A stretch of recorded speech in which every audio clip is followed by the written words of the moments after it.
Hai Sobat Sehat semuanya, saya Dr. Tirta Wijaya. Di channel ini kita akan bahas berbagai masalah seputar kesehatan, dan pada kesempatan kali ini kita akan membahas pertanyaan dari salah satu Sobat Sehat kita.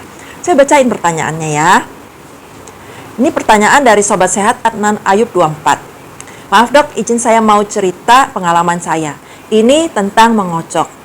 Saya sudah cerita pada orang terdekat, namun tidak ada satupun dari mereka yang percaya dengan cerita saya.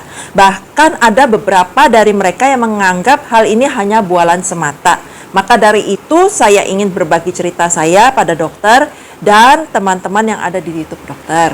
Izin dokter. Dok, saya sudah lama sekali, bahkan sejak kelas 6 SD hingga sekarang masih aktif mengocok. Dulu saat masih SD, saya ngocok belum keluar air mani sedikit pun. Namun, dari dulu hingga saat ini, saya melakukan mengocok itu seminggu sekali atau lebih. Jadi, kurang lebih sudah 7 tahun saya aktif ngocok. Dulu saya ngocok sendiri, tapi sekarang agak beda karena saya mempekerjakan seorang wanita berusia 20 tahun khusus untuk kocokin saya, agar sensasi yang saya terima lebih nikmat. Namun dalam 2 tahun terakhir, saya alamin perubahan seperti ukuran burung saya agak lebih panjang dan air mani agak lebih banyak keluar. Apakah itu normal, dok? Saya mohon izin sebesar-besarnya pada dokter agar sudi dijelaskan di YouTube agar teman-teman yang mengalami hal serupa bisa tahu juga. Ini memang pertanyaan udah agak lama dan beberapa orang sobat sehat juga menghubungin saya lewat DM meminta agar pertanyaan ini dibahas. Mau jawab apakah ini normal atau enggak agak ribet ya, karena aspek mananya yang dianggap normal atau enggak. Oke, kita bahas satu-satu aja ya. Kalau dari sisi tumbuh kembang anak laki-laki, ini termasuk normal. Umur sekian ini adalah umur puber, masa-masa puber. Sebelum kita bahas mengenai pertanyaan ini, saya akan jelaskan dulu tentang pubertas, baik pada lelaki maupun perempuan ya. Saya tahu memang ini yang nanya lelaki, tapi biar sekalian aja saya jelaskan tentang lelaki dan perempuan secara garis besar. Nah, nanti supaya waktu pembahasannya itu lebih gampang diikutin karena udah ada basicnya ya. Jadi yang namanya pubertas itu adalah peralihan dari anak-anak menjadi dewasa. Selama masa pubertas ini, anak-anak mengalami perubahan yang sangat drastis, baik ukuran tubuhnya maupun juga maturasi sistem reproduksinya. Anak lelaki dan perempuan yang sebelum masa pubertas itu banyak miripnya, beda ya, tetap beda. Laki sama perempuan itu tetap beda, sejak bayi pun beda. Tapi banyak miripnya. Nah, pada masa pubertas ini mereka mengalami diferensiasi yang membuat perbedaan antara laki dan perempuan itu lebih banyak. Gak ada tuh ceritanya orang bilang lelaki dan perempuan itu sama aja. Mungkin secara yang lain-lain sama aja lah ya, secara spiritual apa. Tapi kalau secara fisik antara laki dan perempuan itu biar gimana tetap beda. Kromosomnya tuh beda. Laki itu XY, perempuan itu XX. Itu clear ya. Kita nggak debatkan soal itu di sini ya. Oke. Sebelum masa pubertas, baik lelaki maupun perempuan itu masih kecil-kecil dan sistem reproduksinya belum aktif. Selama masa pubertas, anak-anak yang optimal asupannya, istirahatnya, olahraganya, ini akan mengalami pertambahan berat badan hingga 2 kali lipat dari masa anak-anaknya. Terus menambah pertambahan tinggi badannya itu sekitar 15-20% dibandingkan masa anak-anak. Kalau untuk tumbuh kembang fisiknya kelihatan banget lah ya, yang tadinya pendek jadi tinggi. Sedangkan tadinya beratnya misalnya 15 kilo jadi 30 kilo. Ya, seperti itu memang, itu normalnya. Ada sih memang yang tumbuhnya terlalu pesat atau kurang pesat, itu adalah kelainan. Kita ngomong rata-rata. Jadi rata-ratanya itu nambah berat badannya double. Sedangkan tingginya itu antara 15-20%. Memang lelaki mengalami pertumbuhan itu lebih banyak di otot. Mereka lebih banyak berotot dibandingkan perempuan. Dan tingginya juga lebih tinggi dibandingkan perempuan. Kalau tadinya tingginya hampir sepantaran, nah setelah masa dewasa itu lelaki lebih tinggi dibandingkan perempuan rata-ratanya. Sedangkan untuk maturasi dari sistem reproduksi itu dipengaruhi oleh sekresi hormon-hormon tertentu.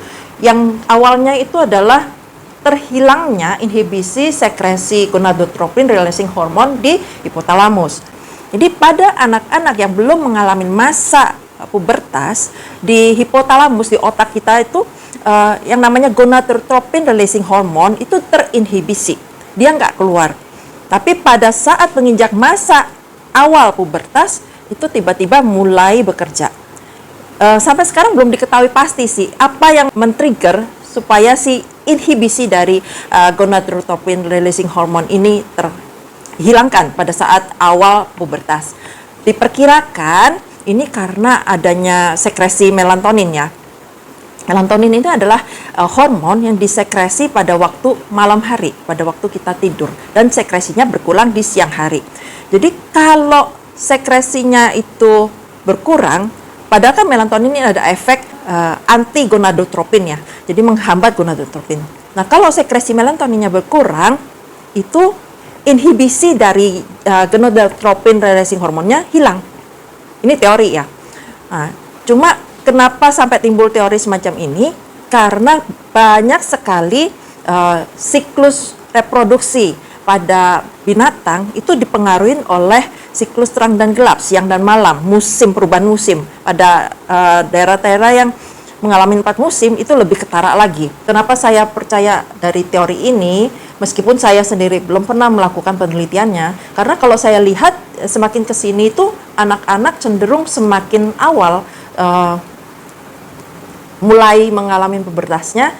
Kalau saya lihat karena kita banyak mengalami polusi cahaya.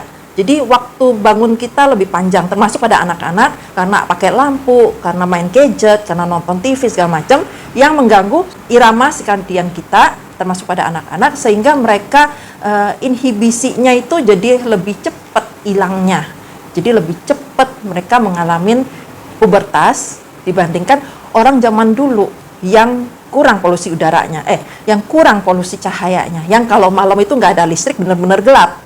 Ya, itu alasan saya. Dengan hilangnya inhibisi dari gonadotropin releasing hormone, si kelenjar hipofisis atau kelenjar pituitary itu akan mulai menghasilkan luteinizing hormone sama follicle stimulating hormone. Nah, luteinizing hormone ini akan mengaktifasi kelenjar gonad atau kelenjar seksual baik pada lelaki atau perempuan untuk mulai bekerja. Biar lebih jelasnya saya tampilin di skemanya ya, kita lihat sama-sama. Nah, ini tanda positif itu artinya mengsekresikan, menstimulus sekresinya, sedangkan tanda negatif itu artinya feedback negatif. Jadi setelah si inhibisi GnRH-nya itu dihilangkan, hipotalamus mengsekresikan GnRH yang memicu si anterior pituitary atau kelenjar hipofisis anterior untuk menghasilkan luteinizing hormone sama follicle stimulating hormone. Kalau pada perempuan si luteinizing hormone sama FSH follicle stimulating hormone itu mulai memicu ovarium atau indung telur untuk menghasilkan hormon-hormon yang di ovarium, yaitu estradiol sama progesteron. Sedangkan kalau di laki-laki ini akan memicu di sekrekasi. Ini akan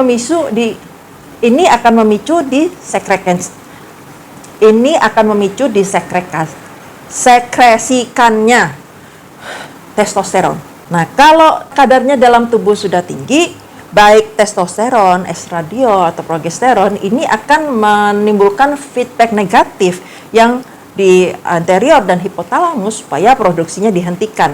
Dan ini terus, jadi siklusnya itu naik turun. Jadi setelah sampai ambang batas tertentu dia feedback negatif, terus setelah sampai ambang batas tertentu dia memicu feedback positif. Gitu aja terus naik turun siklusnya. Di awal masa pubertas ini belum bagus siklusnya, belum rutin, istilahnya masih belum pinter gitu ya tubuh kita untuk mensekresikannya. Nah, tapi nanti setelah berapa siklus ini akan mulai teratur siklusnya, levelnya udah mulai stabil dan semakin mendekatin masa dewasa. Masa peralihan ini makan waktu beberapa tahun. Biasanya pada anak perempuan itu dimulai lebih awal, sekitar rata-rata 2 tahun sebelum anak lelaki. Anak perempuan itu rata-rata mulainya sekitar umur 8, umur 9 tahun. Sedangkan pada anak lelaki sekitar umur 10, 11 tahun. Nah, yang pertama kali muncul tandanya itu adalah mulai perubahan. Kalau pada perempuan itu payudaranya udah mulai tumbuh. Tumbuhnya itu tadinya di putingnya dulu, putingnya mulai muncul, terus areolanya yang di sekitar puting, terus payudaranya mulai membesar, terus gitu. Nah, terus diikutin dengan mulai pertumbuhan rambut di kemaluan sama rambut di ketiak. Yang terakhir itu adalah mulai terjadinya menstruasi atau ovulasi. Jadi ovulasi kalau pada perempuan itu adalah yang terakhir ya kejadiannya. Nah, sedangkan pada lelaki yang awal-awal mulai tumbuh itu adalah buah jakarnya atau testisnya. Penisnya juga udah mulai membesar, timbul juga sama seperti perempuan, mulai ada rambut di kemaluan, lalu diikutin dengan rambut di ketiak. Dan yang terakhir adalah mimpi basah, di mana si testis sudah mulai menghasilkan sperma yang disekresikan bersama air mani sebagai mimpi basah. Nah, ini perubahannya terjadi bukan sekejap mata, tapi butuh proses selama beberapa tahun. Kalau pada perempuan itu bisa terjadi selama 6-8 tahun lah kira-kira. Sedangkan pada lelaki, mereka memang mulainya lebih terlambat dibandingkan perempuan. Tadi saya bilang perempuan mulai umur 8, lelaki mulai sekitar umur 10. Nah, kalau laki itu lebih panjang masanya, bisa 6, 8, bahkan 10 tahun. Nah, kalau pada perempuan itu, kalau anak perempuan sampai usia 16 tahun belum juga mendapatkan menstruasi, dia sudah something wrong. Orang tuanya sebaiknya periksakan ke dokter. Atau sobat sehat nih, kalau yang masih usianya remaja-remaja, ingat ya, kalau anak perempuan umur 16 belum dapat menstruasi juga, itu udah something wrong. Sebaliknya, kalau mulainya terlalu awal juga something wrong. Misalnya anak umur 5, umur 6 udah mulai tumbuh itu payudaranya. Itu orang tua mesti hati-hati. Jangan mikir, kan bagus, tumbuhnya lebih cepat. Enggak juga, karena semakin awal anak mengalami pubertas, itu umumnya durasi pubertasnya lebih singkat. Akibatnya, mereka yang pubertasnya lebih awal, umumnya badannya jadinya lebih pendek, lebih kecil, lebih cebol dibandingkan mereka yang lebih lambat. Tapi, kalau yang terlalu lambat juga nggak baik. Jadi, tetap ya, kita ada range-nya. Jangan terlalu cepat, juga jangan terlalu lambat. Anak laki, itu antara umur 10-an mulai, terus biasanya selesainya itu sekitar umur 18, 19, atau 20-an bahkan. Itu diharapkan sudah mencapai tinggi normal dengan maturitas sistem reproduksi sehingga sudah bisa menghasilkan keturunan secara biologis. Meskipun secara psikologis, secara emosional, secara intelektual, apalagi secara finansial, umumnya mereka belum bisa untuk bereproduksi karena belum siap. Tapi secara fisik udah bisa. Nah, oke, itu adalah timeline-nya. Dan memang ada kecenderungan seperti yang saya bilang tadi, makin kesini itu makin lebih muda masa pubertasnya. Selain menurut saya yang tadi karena polusi cahaya, pemakaian gadget, juga ada teori yang bilang itu karena adanya polutan berupa endocrine disruptor, yaitu yang paling sering itu adalah penyebabnya berupa mikroplastik di lingkungan kita, baik yang kita makan, yang kita hirup, yang meresap lewat kulit, itu ditengarai menyebabkan terjadinya pubertas yang lebih awal. Dan ini saya udah ada bahasannya ya mengenai mikroplastik di video sebelumnya. Ini kita agak sulit untuk menghindarinya karena mikroplastik itu ada di mana-mana ternyata. Jadi kalau nanti ada sobat sehat yang melihat video saya 10, 20, 30 tahun kemudian kok umur 8 ternyata ini umur 6 rata-rata, ya jangan heran gitu. Karena trennya itu begitu, kecuali kalau kita melakukan sesuatu untuk memperbaiki lingkungan kita supaya pencemaran udara, pencemaran mikroplastik, pencemaran cahaya berkurang, ya mungkin ceritanya bisa lain ya. Dan ini bukan nggak mungkin. Dulu zaman saya muda itu ada yang namanya lubang ozon di atmosfer itu karena pemakaian klorofluorokarbon, itulah zatnya yang menyebabkan lubang ozon. Tapi sekarang lubang ozon ini sudah mengecil. Jadi saya masih ada harapan sih bahwa polusi-polusi yang mempengaruhi kita, yang efeknya buruk kita ini sebenarnya masih bisa diperbaikin gitu. Kalau semua orang di seluruh dunia serius untuk mengatasinya. Oke, kita balik ke bahasannya. Nah, kalau dilihat dari timeline-nya ini, sobat sehat kita ini pas masuk di timeline-nya. Nggak aneh, menurut saya sih normal. Pada anak lelaki umur, ini kan kelas 6 SD ya mulainya, itu sekitar umur 12-an. Ya memang sudah masuk dalam masa pubertas umumnya dan akan mengalami pertumbuhan. dia cerita ini ukuran burungnya jadi lebih besar, air maninya agak lebih banyak keluar. Ya memang seperti itu. Dalam masa pubertas itu yang tadinya kecil jadi gede, yang tadinya nggak keluar, spermanya, air maninya jadi keluar. Menurut saya dalam aspek ini normal. Dia masih ada di rentang yang sebagaimana wajarnya. Tapi yang menurut saya agak janggal, itu kenapa kok orang-orang di sekitarnya pada nggak percaya, malah dianggap membual. Ini kan semua orang mengalami seperti itu. Orang di sekitarnya yang diceritain siapa? Orang tuanya, ayahnya, ibunya. Harusnya ayahnya, ibunya itu udah tahu, karena mereka waktu masih muda pun seperti itu, ya kan? Terus siapa? Teman-temannya. Teman-temannya pun kalau seingat saya ya, saya waktu masih SD kelas 5 itu dapat loh pelajaran mengenai hal ini. Jadi kita tuh dikasih tahu sama guru bahwa umur kalian ini akan mulai mengalami menstruasi, mulai mengalami mimpi basah. Kan anak lain-lain ya, ada yang lebih cepat, ada yang lebih lambat, tapi range-nya di situ. Nah, jadi kita tuh nggak kaget kalau ngeliat ada teman kita itu yang tahu perempuan tuh roknya merah, kita nggak ejek-ejek gitu kan. Ya, karena kita udah diajarin. Jadi harusnya sih menurut saya orang-orangnya tuh yang orang-orang di sekitar sobat sehat kita, bahkan seharusnya sobat sehat kita pun tahu bahwa ini adalah hal yang normal. Jadi saya bingung sih, ini nggak normal, harusnya tahu kok jadi nggak tahu. Apakah dan anak-anak saya pun mereka masih ada kok, masih dapat kok pendidikan sexual education yang seperti ini sampai sekarang. Jadi ya bukan nggak normal sih, saya cuma bingung aja kok nggak percaya, kok nggak tahu ini adalah hal yang normal kok. Mungkin orang-orang di sekitar sobat sehat kita ini waktu lagi diajarin begituan di sekolah pada bolos kali, atau pada nggak memperhatikan. Bolosnya massal berjamaah, jadi pada nggak tahu, pada nggak percaya gitu ya. Padahal sebenarnya ini adalah hal yang normal. Nah, yang saya lebih mau bahas pada saat ini justru lebih pada aspek-aspek lain dari pertanyaan sobat sehat kita ini.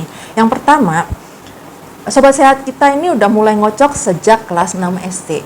Itu kelas 6, setahu saya harusnya lagi ujian akhir, persiapan ujian akhir Eptanas untuk masuk ke SMP yang diinginkan.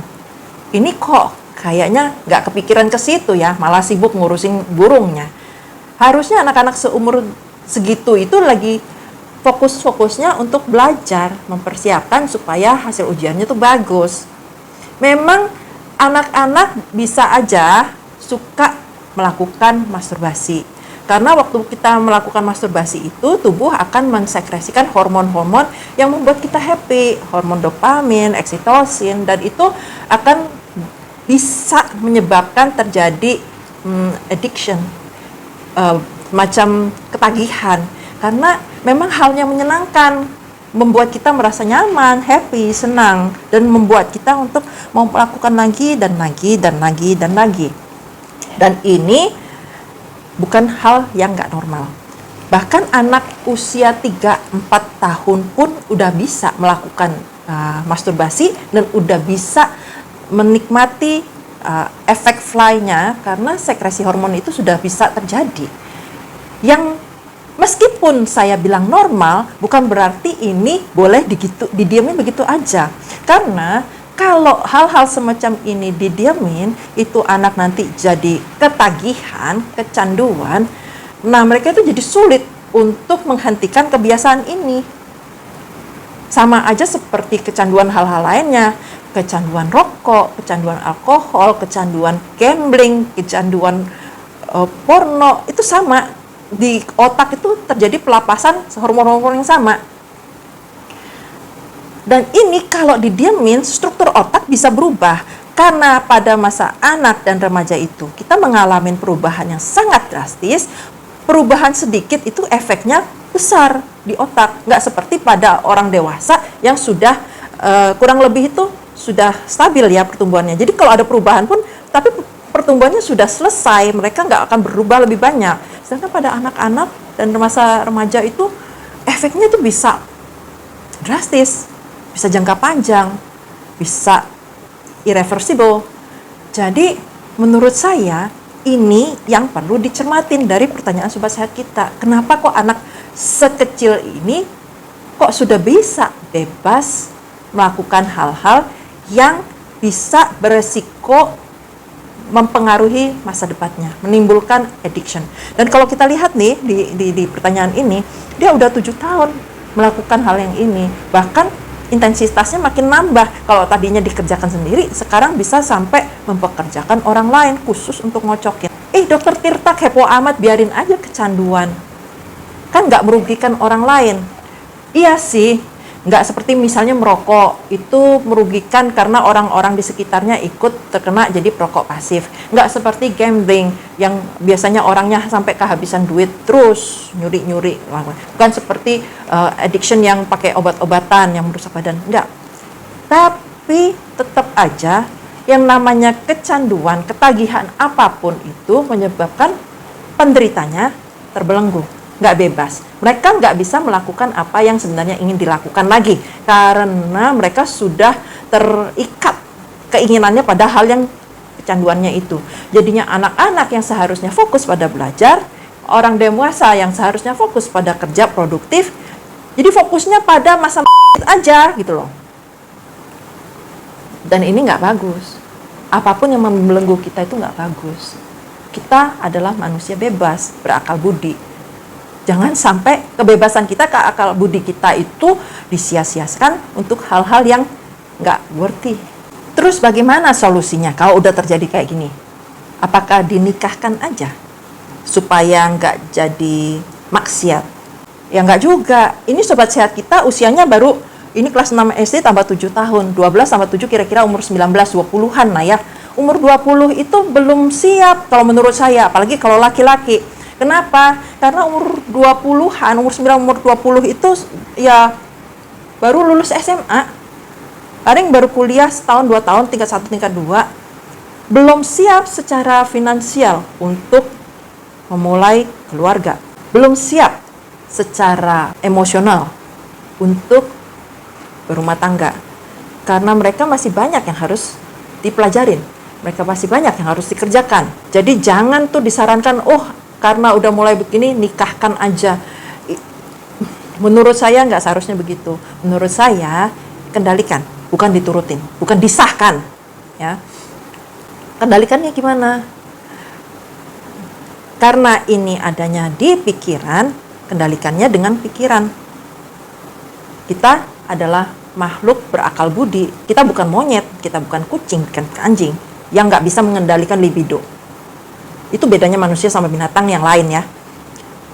Nah, kalau karena satu dan lain sebab nggak bisa mengendalikan, dalam hal ini karena sudah terlanjur ketagihan, mungkin diperlukan bantuan tenaga kesehatan profesional. Bisa diberikan obat-obatan tertentu yang mengurangi sekresi hormon-hormon yang membuat ketagihannya.